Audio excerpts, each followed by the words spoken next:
जिस तरह दुनिया में आने वाला हर इंसान अपने जन्म से पहले ही अपनी मृत्यु की तारीख यमलोक में निश्चित करके आता है, उसी तरह इंसान रूप में जन्म लेने वाले भगवान के अवतारों का भी इस धरती पर एक निश्चित समय था।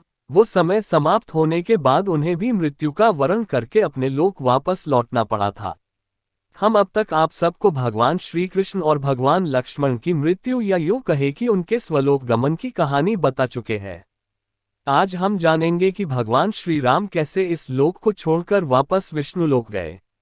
भगवान श्री राम के मृत्यु वरण में सबसे बड़ी बाधा उनके प्रिय भक्त हनुमान थे, क्योंकि हनुमान के होते हुए यम की इतनी हिम्मत नहीं थी कि वो राम के पास पहुंच चुके, पर स्वयं श्री राम से इसका हल निकाला। आइए जानते हैं कैसे श्री राम ने इस समस्या का हल निकाला। एक दिन राम जान गए कि उनकी मृत्यु का समय हो गया था। वह जानते थे कि जो जन्म लेता है उसे मरना पड़ता है।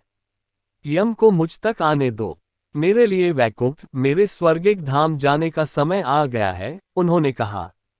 लेकिन मृत्यु के देवता यम अयोध्या में घुसने से डरते थे, क्योंकि उनको राम के परम भक्त और उनके महल के मुख्य प्रहरी हनुमान से भय लगता था। यम के प्रवेश के लिए हनुमान को हटाना जरूरी था, इसलिए राम ने अपनी अंगूठी को महल के फर्श के एक छेद में से गिरा दिया और हनुमान से इसे खोजकर लाने के लिए कहा। हनुमान ने स्वर्ण का स्वरूप छोटा करते हुए बिल्कुल भंवरे जैसा आकार बना लिया और केवल उस अंगूठी को ढूंढने के लिए छेद में प्रवेश कर गए। वह छेद केवल छेद नहीं था, बल्कि एक सुरंग का रास्ता था जो सांपों के नगर नागलोक तक जाता था। हनुमान नागों के राजा वासुकी से मिले और अपने आने का कारण बताया।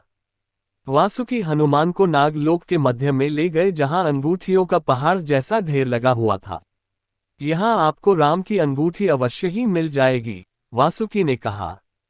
हनुमान सोच में पड़ गए कि वो कैसे उसे ढूंढ पाएंगे, क्योंकि ये तो भूसे में सुई ढूंढने जैसा था। लेकिन सौभाग्य से जो पहली अंगूठी उन्होंने उठाई वो राम की अंगूठी थी।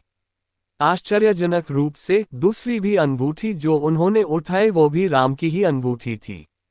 वास्तव में वो सारी अंगूठी जो उस ढेर में थीं, सब एक ही जैसी थी। इसका क्या मतलब है? वह सोच में पड़ गए। वासुकी मुस्कुराए और बोले, जिस संसार में हम रहते हैं वो सृष्टि व विनाश के चक्र से गुजरती है। इस संसार के प्रत्येक सृष्टि चक्र को एक कल्प कहा जाता है। हर कल्प के 4 युग या 4 भाग होते हैं। दूसरे भाग या त्रेता युग में राम अयोध्या में जन्म लेते हैं।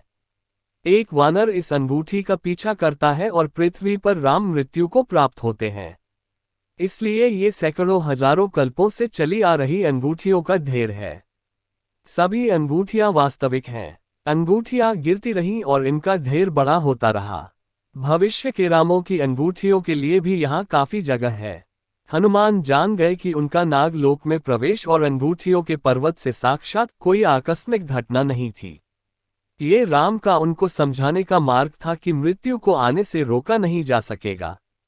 राम मृत्यु को प्राप्त होंगे, संसार समाप्त होगा, लेकिन हमेशा की तरह संसार पुनः बनता है और राम भी पुनः जन्म लेंगे।